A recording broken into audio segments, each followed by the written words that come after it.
Let's see if we can connect with Paul. Paul, can you hear me? ¿Me puedes escuchar? Hi. Hi, Paul. Now you're live from Sonderland, so just take the stage. Thank you. We're happy to have you. Thank you very much. Okay, so hi everyone. My name is Paul, and I'm a software consultant. And today I'm going to talk about my perspective on how to create a nomad lifestyle.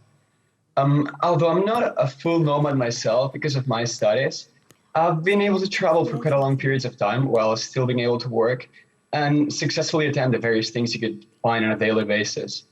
So for the last 2.5 years, I've been running a consultancy company called lvarez, where we develop software solutions for clients throughout Spain and Italy. And because of the nature of the job, which on the most part is either communicating with the client or developing the software itself, I never had to be in a specific place to work. So I never had intention to work while traveling or being elsewhere. But once you start a startup or a project, it's not like you can disappear anymore and just go away carefree. So it was crucial for me to find a way that I could still meet all these business needs while at the same time being able to visit all these places that I wanted to go. So when I was first invited here, I was told that I had to talk about this nomad lifestyle.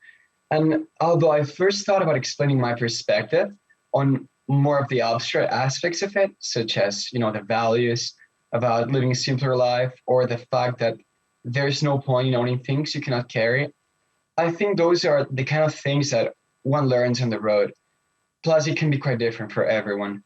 So instead, what I'm going to talk today about is the more rational part of it, one that could be useful even if you're not planning on becoming a digital nomad. So the part that I'm going to talk about today is how to fund the nomad lifestyle. What are the key parts on sustaining continuous travel without running out of money and having to come back home? So many of you probably during this pandemic have experienced what it means to work remotely, and probably thought, if you can work from your place, you could probably do it, I don't know, from somewhere else, some place more exotic, So regardless if you work as a freelance, start your business, or work for some company that allows to work remotely, I would like to give you some tips that you need to take into consideration for doing so successfully.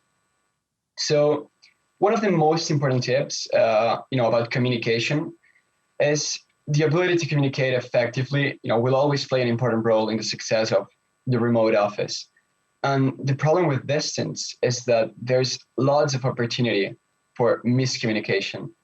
Since you're no longer a few desks down from, your coworker or being able to pay a visit to one of your clients, you've got to make sure, that the communication is still there. You need to ensure that there's meetings with them on a weekly basis, and to connect to your goals, upcoming projects, or the daily tasks. So yeah, make sure to advocate all these needs.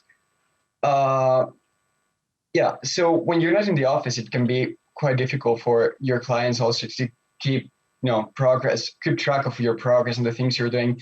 So never be afraid of bringing up all the important milestones that you reach. Also, it is quite important for communication when you're working remotely or being a digital nomad. It's quite important to choose the right tools for communication.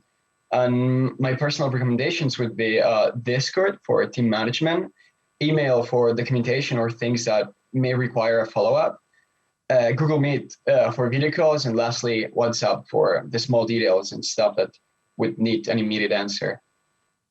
Then there's also efficiency, which is quite important.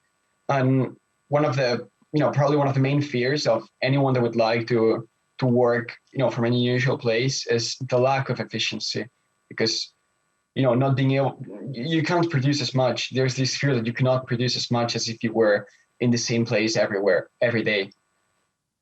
So any remote worker or person that considers themselves a digital nomad will tell you that, access to a consistent Wi-Fi connection is key to their success. But there's a lot more than just Wi-Fi. there's also, having a successful setup. It's also quite important.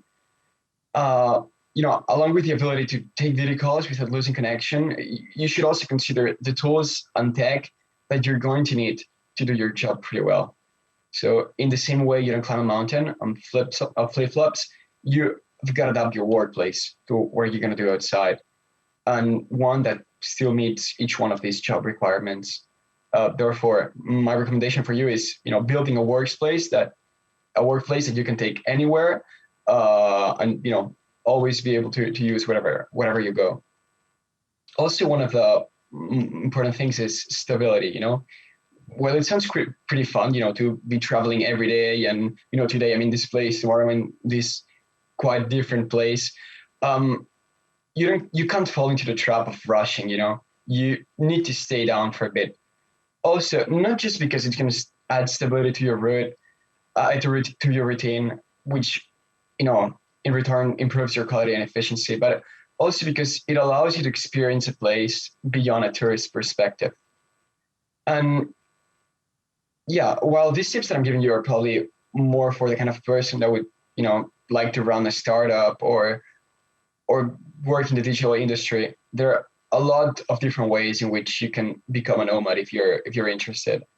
And if you think that it's difficult to set up a business or find a job that meets all these other requirements that I was just saying, there are many other options you could consider. Which, for instance, there are a lot of established programs that allow you to work abroad without experience. If you just went out from university, you could always teach, your language or some skill that in a different country.